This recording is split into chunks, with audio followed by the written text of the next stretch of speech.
골로새서는 크게 두 부분으로 나눌 수가 있습니다. 1장에서 2장은 예수님은 어떤 분이신가를 말씀하고 있고 3장과 4장은 성도들이 어떻게 살아야 할지를 말씀하고 있습니다. 세상의 방식은 눈가림입니다. 적당히 눈치 보면서 하는 것입니다. 그런데 우리는 언제 어디서나 성실해야 합니다. 그래서 오늘 본문은 이렇게 말씀합니다. 무엇을 하든지 마음을 다하여 주께 하듯 하라. 무엇을 하든지 마음을 다하여 주께 하듯 하라고 말씀하고 있습니다. 오늘 말씀을 묵상하면 묵상할수록 정말 귀한 말씀임을 알게 되어집니다. 이 말씀 속에 모든 인간관계의 승리의 비결이 담겨져 있고 인간관계뿐만 아니라 무엇을 하든지 성공할 수 있는 비결이 담겨져 있습니다.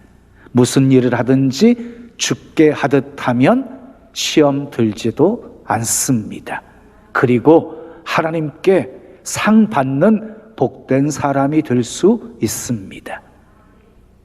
먼저 이 말씀 누구에게 주신 말씀인지 살펴보겠습니다. 22절, 23절 말씀 함께 읽어요. 시작. 종들아 모든 일에 육신의 상전들에게 순종하되 사람을 기쁘게 하는 자와 같이 눈가림만 하지 말고 오직 주를 두려워하여 성실한 마음으로 하라. 무슨 일을 하든지 마음을 다하여 주께 하듯 하고 사람에게 하듯 하지 말라. 누구에게 하신 말씀이에요? 종들에게 하신 말씀이에요. 당시 로마 제국에는 수많은 노예들이 있었어요. 노예들은 주인의 재산이었어요. 소유물이었어요. 종들은요, 아무리 열심히 일을 해도 보상이 따르지 않았어요. 그러니까 종들은요, 주인이 시키는 일만 하면 됐어요. 적당히 주인 눈치 보면서 혼나지 않을 정도로 일만 하면 되는 것이었어요. 그런데 지금 바울이 사람에게 하듯 눈가림으로 일하지 말고 마음을 다하여 주께 하듯 일하라 하고 명령하고 있습니다. 따뜻하게 대해주는 주인에게 주께 하듯 하라 하고 말씀하신 것이 아니에요. 가혹하게 다루는 주인일지라도 온갖 변덕을 부리면서 괴롭히는 주인일지라도 그에게 죽게 하듯 하라는 것이에요. 에베소서 4장 32절 말씀을 보면은요, 서로 친절하게 하며 불쌍하게 여기며 서로 용서하기를 하나님이 그리스도 안에서 너희를 용서하심과 같이 하라 하고 말씀하셨어요. 여러분, 사람은 서로 친절하고 서로 불쌍히 여기고 서로 사랑하고 서로 용서하고 서로 돕는 관계인 거예요. 이게 사람이에요.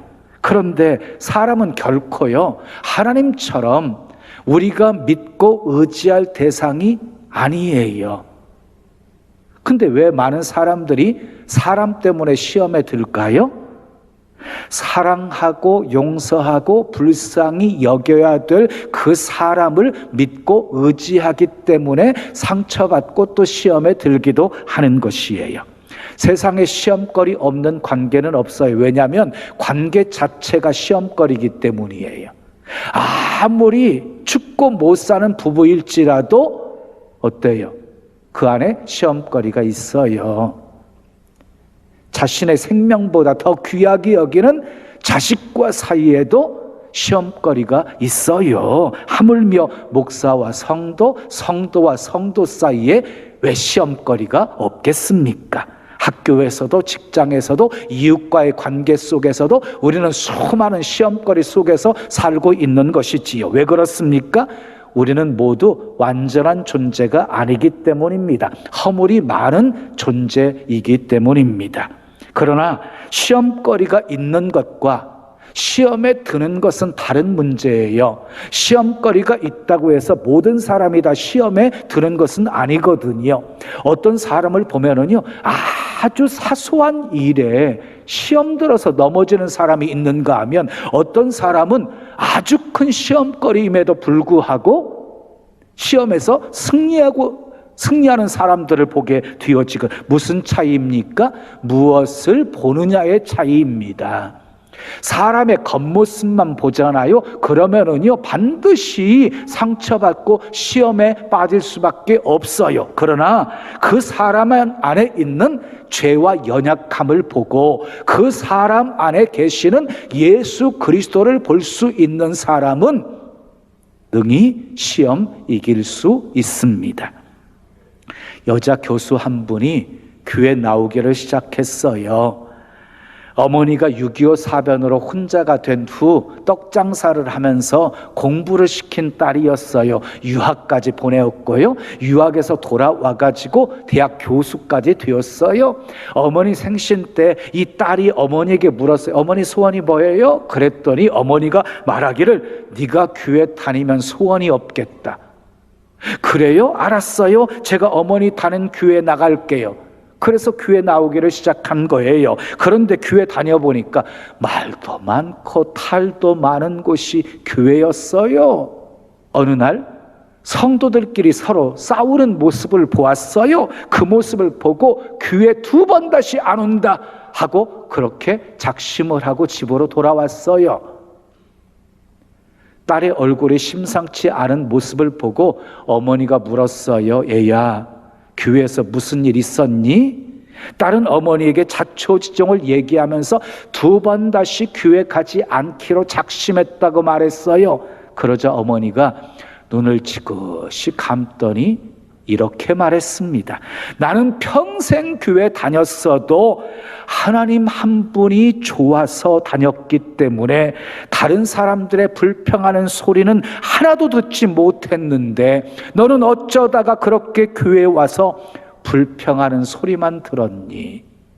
이 말에 교수님이 충격을 받았습니다.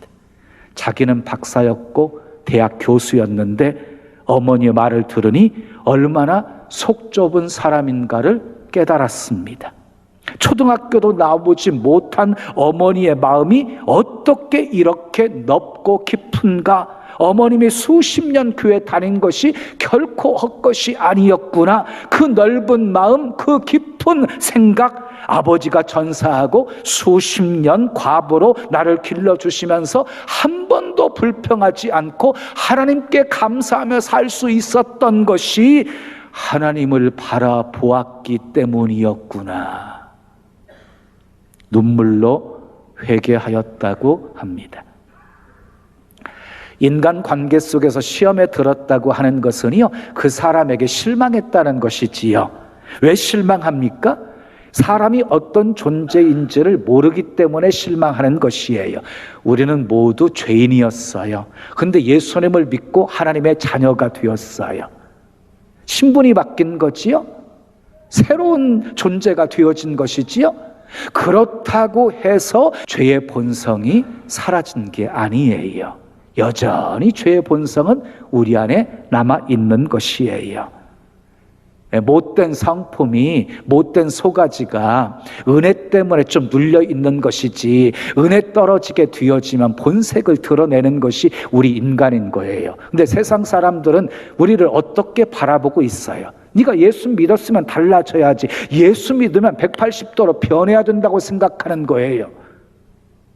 예수 믿고 나서 이제 조금씩 변해가고 있는데 세상 사람들은 예수 믿었으면 누구나 다 변해야 된다고 생각하는 거예요.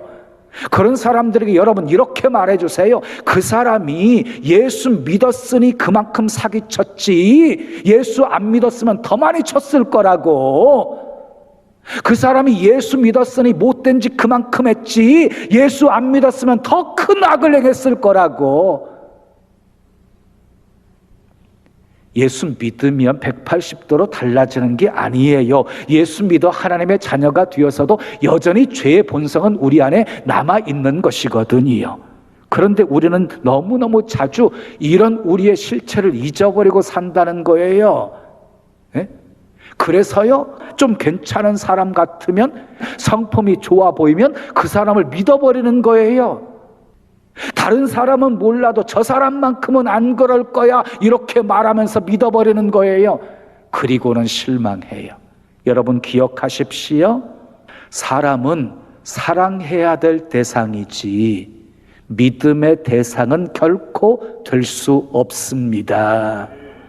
여러분, 하나 되기 힘든 관계가 있지요. 하나 되기 힘든 관계도 하나 될 수 있는 비결이 있어요. 오늘 주신 말씀처럼 서로 죽게 하듯 하면 하나 될 수 있어요. 서로 죽게 하듯 하면. 그런데 서로 죽게 하듯 하는 것이 쉽습니까? 어렵습니까?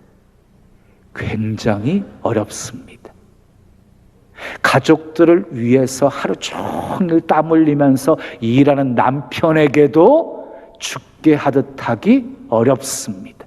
나를 낳아주시고 길러주시고 큰 사랑을 베풀어 주신 부모님에게도 죽게 하듯 하는 것 어렵습니다. 그런데 골로새 교회를 다니고 있는 노예 성도들, 당시 매정하고 포악하고 사람 같지도 않은 주인들에게 죽게 하듯 섬기는 거 얼마나 힘들었겠습니까?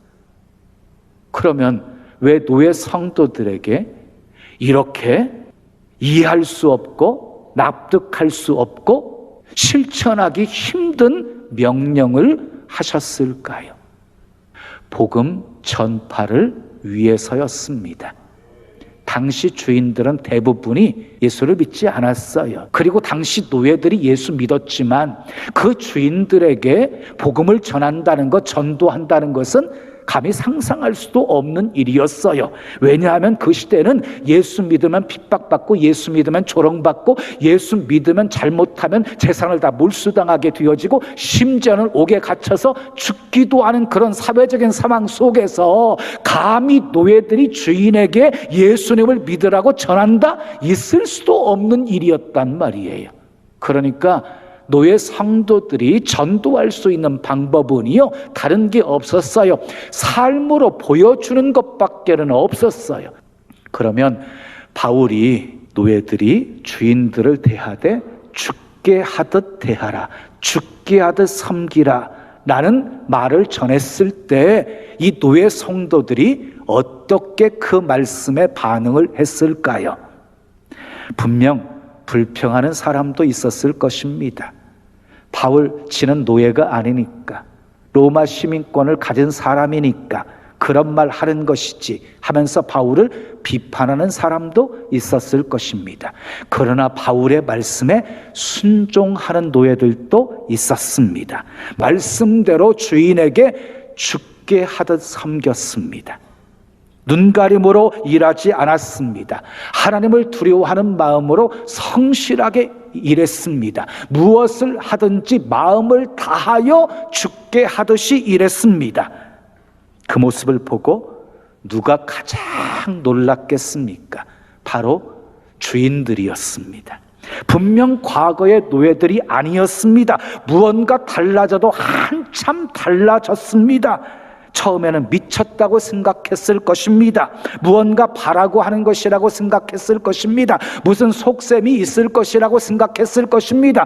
근데 시간이 지났는데도 불구하고 자기들을 대하는 그 마음이 얼마나 진정이었는지를 알게 되어졌습니다. 그리고 자신들 안에 없는 평안이 노예들에게 있는 것을 알았습니다. 자기들 안에 없는 사랑이 노예들에게는 있는 것을 알았습니다. 많이 가진 자신들 안에 없는 만족이 노예들 안에 있는 것을 알았습니다. 흥청망청 마시며 쾌락을 위해 사는 자신들 안에 없는 행복이 노예들 안에 있는 것을 알았습니다.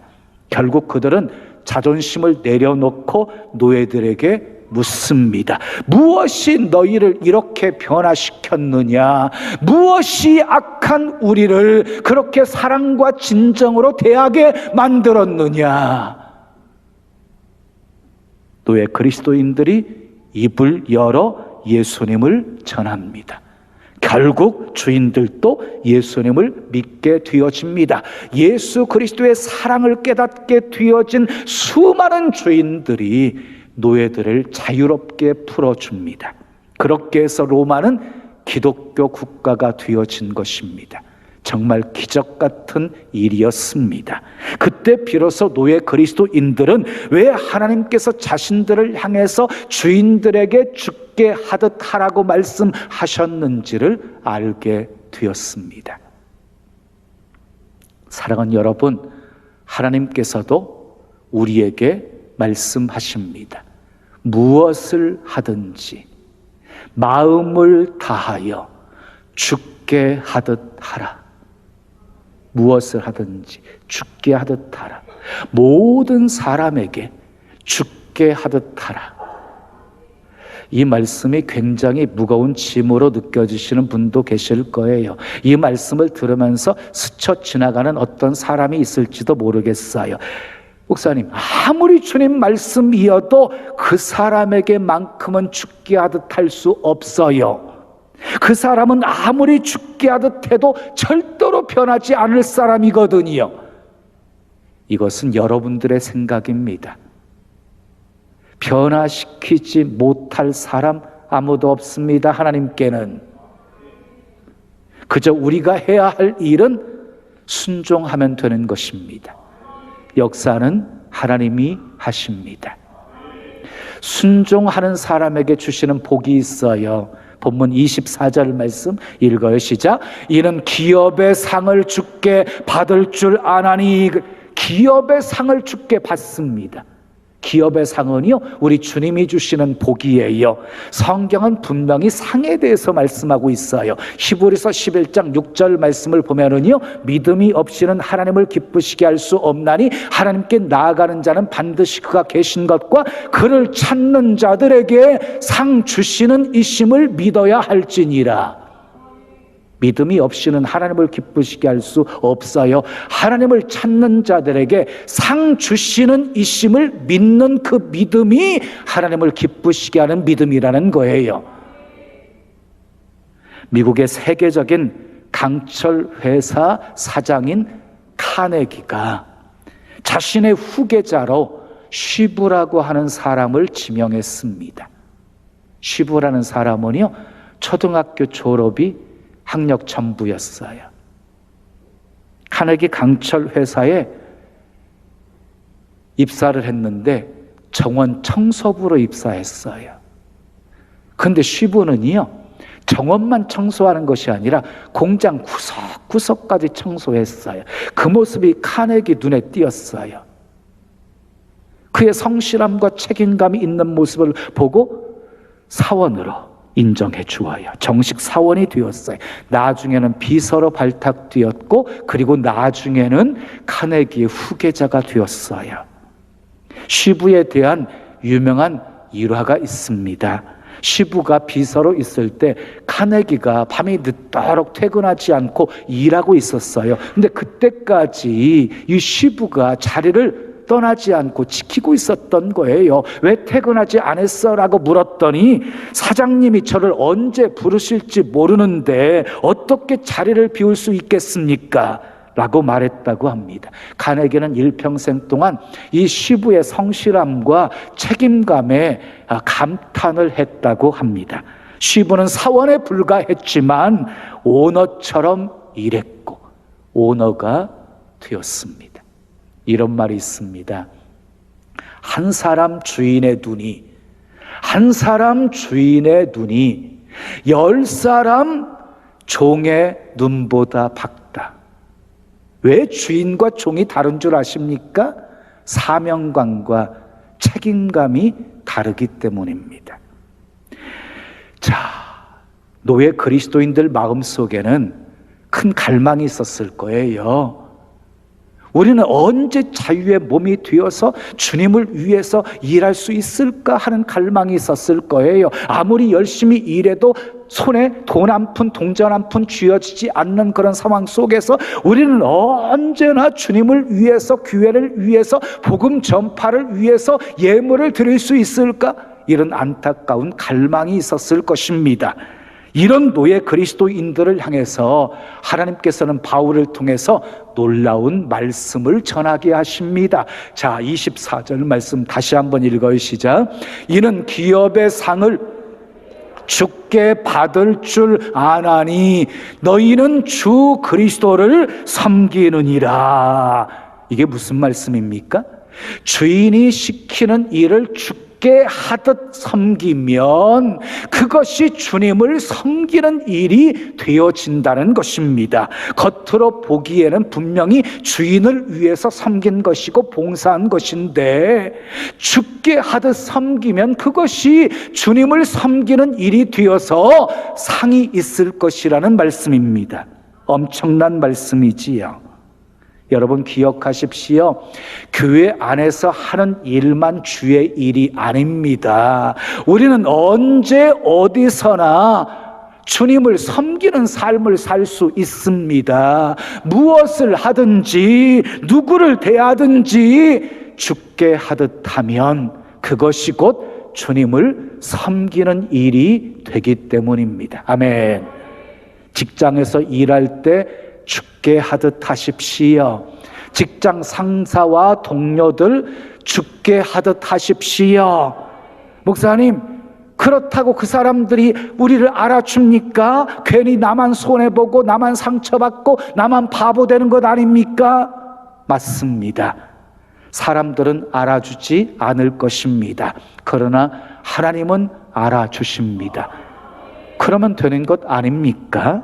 손해볼 수 있습니다. 바보라고 손가락질 당할 수 있습니다. 그러나 성실한 마음으로 마음을 다하여 주께 하듯 섬기면 반드시 그 인생 성공하고 승리합니다. 학교에서도 선생님과 교수님들을 대할 때 주께 하듯, 학교 친구들을 대할 때도 주께 하듯 하십시오. 가정에서도 남편을 대할 때 주께 하듯 하십시오. 에베소서 5장 22절에 아내들이여 자기 남편에게 복종하기를 누구에게 하듯 하라? 주께 하듯 하라고 말씀하셨습니다. 자녀들을 대할 때에도 주께 하듯 하십시오. 부모님을 대할 때에도 주께 하듯 하십시오. 그것이 주님을 섬기는 일이랍니다. 서로 주께 하듯 섬기십시오. 행복한 가정이 만들어질 것입니다. 그 가정에 상이 있게 될 것입니다. 요한 1서의 말씀을 보면은요, 하나님을 사랑하는 사람은 하나님의 계명을 지킨다라고 말씀하고 있어요. 여러분, 하나님을 사랑한다는 것은요, 예수님의 가르침에 공감하고 아멘하고 그 말씀대로 살기를 원하는 것, 이게 하나님을 사랑하는 거예요. 말씀대로 순종하기 위해서 나를 쳐서 말씀 앞에 복종시키고 말씀대로 살아내는 것, 그것이 하나님을 사랑하는 것이에요. 무엇을 하느냐가 중요한 것이 아닙니다. 누구를 위해서 하느냐가 중요한 것입니다. 고린도전서 10장 31절에 너희가 먹든지 마시든지 무엇을 하든지 다 하나님의 영광을 위하여 하라. 하나님의 영광을 위해서 하는 일이면 다 주의 일인 것입니다. 하나님을 위하여 믿음으로 순종하면 우리를 통해서 세상은 아름답게 변하게 될 것입니다. 마태복음 25장 40절에 예수님께서 이렇게 말씀하셨습니다. 내 형제 중에 지극히 작은 자 하나에게 한 것이 곧 내게 한 것이니라. 보세요. 작은 자 한 사람에게 한 것이 곧 예수님께 한 것이라고 말씀하고 있는 거예요. 작은 소자에게 냉수 한 그릇 대접한 것이 곧 예수님을 대접한 것이라는 말씀인 거예요. 그러니까 우리가 보기에 아무리 작은 것이고 가치가 없고 보잘것없는 것이라 할지라도 마음을 다하여 주께 하듯 했으면 상이 있을 것이라는 것이에요. 맡겨진 일 주께 하듯 충성하십시오. 그러면 착하고 충성된 종이라고 칭찬받게 될 것입니다. 무슨 일을 하든지 마음을 다하여 주께 하듯 일하십시오. 모든 사람을 주께 하듯 섬기십시오. 그래서 모든 인간 관계에서 승리하시고, 아멘. 모든 일에 성공하시기를 예수님의 이름으로 축원합니다. 지금은 선교 헌금 시간입니다.